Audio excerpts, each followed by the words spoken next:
Hello everybody, it's Non-Scene News here, and today we've got a lot of broken dates today. So we don't have as much news today. Ever since the US elections in the United States, the world has gotten pretty much silent, so that's probably a good thing, not a bad thing. But again, let's just start off in the US. So yesterday we talked about how Donald Trump declared his political victory and called himself the 47th president of the United States. So, even more people have congratulated him on his victory. So, world leaders, prime ministers, presidents around the world. So, the biggest one is Xi Jinping, the president of China. So, Xi Jinping has called Donald Trump to congratulate him on his victory in the U.S. presidential elections. So, this was reported by CNN. We've also got on news that the Argentinian president has also congratulated Donald Trump on his victory. Viktor Orban, the Prime Minister of Hungary, called Donald Trump and stated that we have big plans while congratulating Donald Trump on his victory. Also, the Crown Prince of Saudi Arabia has congratulated Donald Trump on his victory, but no news of Putin. So Vladimir Putin, apparently, according to the Kremlin, Vladimir Putin is not planning to congratulate Donald Trump on his election victory, stated the Kremlin. So it seems that Putin is not going to be congratulating Donald Trump. So a great start. So there you go. We've also got news that Kamala Harris has called Donald Trump to officially concede her defeat in the US presidential elections, while President Joe Biden has also called Donald Trump to congratulate him on his victory. So let's just go back to Kamala Harris. So Kamala Harris has actually taken the stage for her concession speech. So the U.S. Vice President, Kamala Harris, who has represented the Democratic Party in the 2024 presidential election, met with her supporters at the Howard University, where she stated some things. So her big statement in her speech was, "The outcome of this election is not what we wanted, not what we fought for, not what we voted for." She stated that while I concede this election, she said that I do not concede the fight that fueled this campaign. We will continue to wage this fight in the voting booth, in the courts, and in public squares, Harris stated.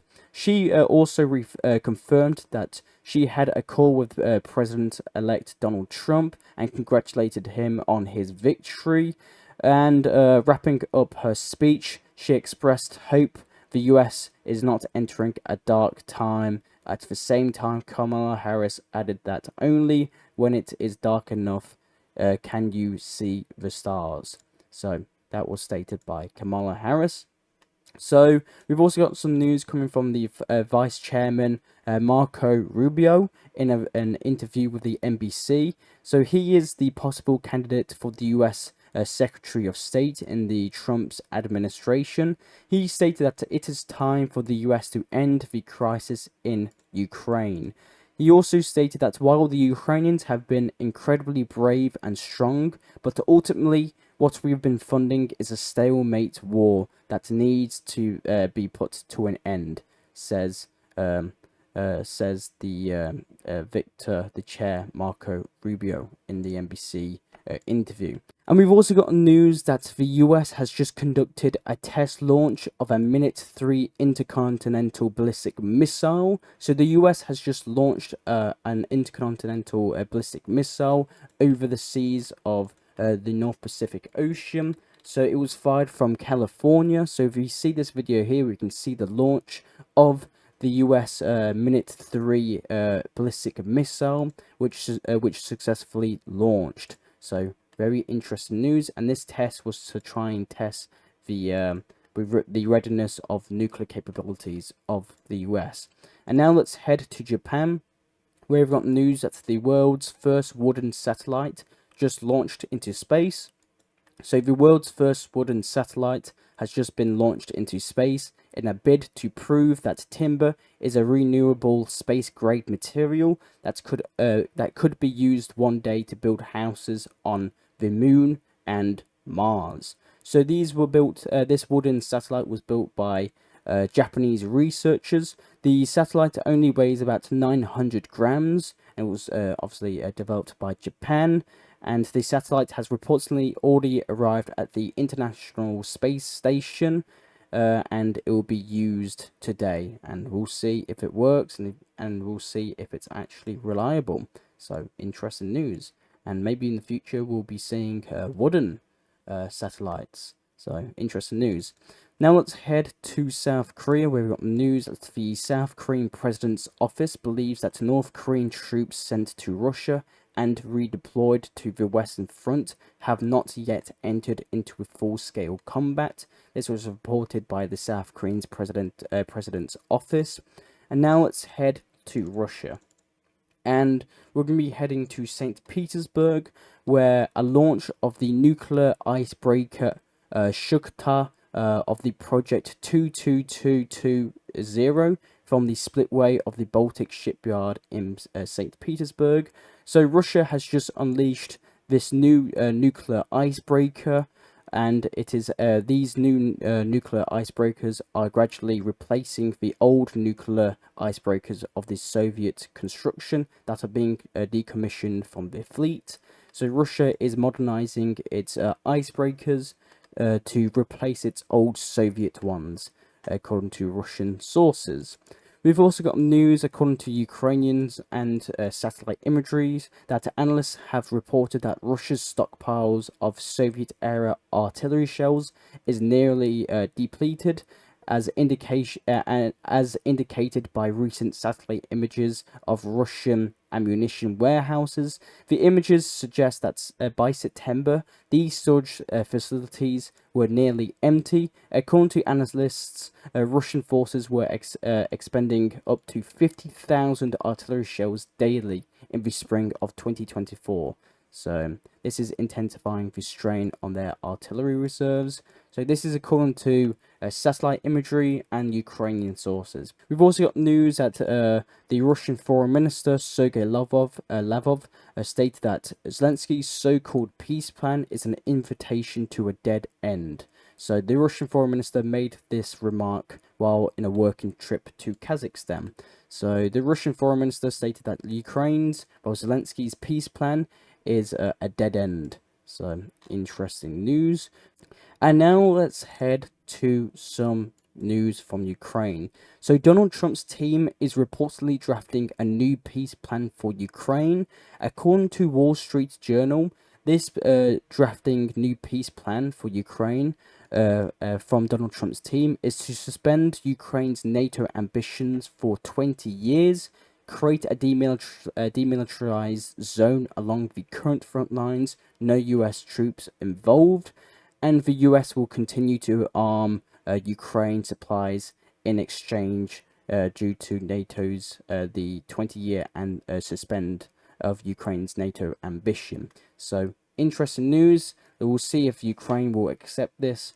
According to the defense ministers, I remember Ukraine is demanding that all Russian troops withdraw from Ukraine, including Crimea, Kherson, these other regions, the Donbass. So interesting news. We've also got news that the Biden administration plans. We've also got news that the Biden administration plans to urgently send the last $6 billion in aid to Ukraine, reports Politico. The Biden administration plans to rush the remaining $6 billion in security aid to Ukraine by the end of Joe Biden's presidential term. And this is before, obviously, Trump takes office. So this is according to Politico, so this might be completely wrong. And now let's head to Budapest, the capital city of Hungary. So we've got news that the European Political Community Summit has just started, and leaders around the world have just arrived, including President of Ukraine, Volodymyr Zelensky. So Zelensky has just arrived in the capital city of Hungary, where we can see here in the bottom left corner, we can see the images of him arriving. So the Ukrainian president was joined by European leaders to discuss security challenges amid the ongoing conflict in Ukraine. Zelensky was invited to the event by the EU Council President and the Hungarian Prime Minister Viktor Orban. And if we can see this video here, in the Budapest summit, we can actually see Zelensky actually avoiding any press or any questions. So maybe he's going to take questions after the meeting, and we'll get the full result of this meeting next video. And because they're actually doing this right now, they're running this meeting right now as I speak. So by the time of next video, we should have the full results of this this European Political Community Summit. So interesting news, and I'll keep you updated on that. And now let's head to Poland. So we've gotten some news coming from the Polish defense minister. According to him, Poland should not intercept missiles over Ukraine, the defense minister stated on air at Radio ZET. He stated that such actions must have NATO's consent, which it does not have yet, he noted. And now let's head to one of the biggest news today, is that a huge crisis is breaking out in Germany's government. So the German Chancellor Olaf Scholz has just dismissed the finance minister of Germany, and early parliamentary elections may be held in Germany in March. This will be caused by the collapse of the ruling coalition. So all ministers representing the Free Democratic Party have left the German government. So following the dismissal of the finance minister by the Chancellor of Germany, the head of the Ministry of Justice and the Minister of Education and the Minister of Transport have just left their posts, so their positions in the in the German government. So their places have been taken by representatives of the Greens. In particular, the Ministry of Finance has been temporarily headed by the Vice Chancellor Robert Habeck. So the German government is currently in a huge crisis at the minute, due to most government officials actually leaving their posts, and we'll see what happens in the next video. We've also got news that the German government wants new military service. So the federal cabinet has just launched the draft on a new military service. The law could come into force as early as spring 2025. So we can expect by spring 2025, maybe some new military services in Germany will come out. So according to the SPD defense minister, declared the goal is that all young men who turn 18 from next year will have to provide information on their willingness and ability to do military service in a digital question thing on a website. So young women can also do this, but it'll be men mostly. So interesting news. Now let's head to Israel. We've got news that Israel has just signed a $5.2 billion deal yesterday to produce 25 F-15IA fighter jets and advance Israeli variants of the F-15EX from Boeing, with an option for 25 more. This was funded by the US military aid package, and the jets will be delivered in batches of 4 to 6 annually, starting in 2031. So Israel has just signed a huge military deal with Boeing, and they can expect huge fighter jets that will be coming into Israel very soon. We've also got some news coming from this Iranian city here. We've got news that the Iranian Air Defense Forces have just shot down a friendly F-4 Phantom fighter jet. The crew ejected. And so an F-4 Phantom of the Iranian Air Force has just crashed near this exact location here, near the mountains. Apparently in a case of friendly fire. So the site has been secured by police, and there's been it's being cut off by the public. But we've gotten some news that the Iranian air defense forces has just shot down friendly F-4 Phantom fighter jet of the Iranian Air Force. Now let's go to Africa, where we've got news that Zimbabwe is to launch a second space satellite from the Russian launch site. So remember yesterday, Russia just launched two Iranian satellites yesterday. Now it seems that Zimbabwe is going to be asking Russia for its satellites to be launched. So I don't know what Russia actually gets in return at the moment, but I'll do some research into that. We've also got news that the president of South Africa meets Prince William during William's South African trip.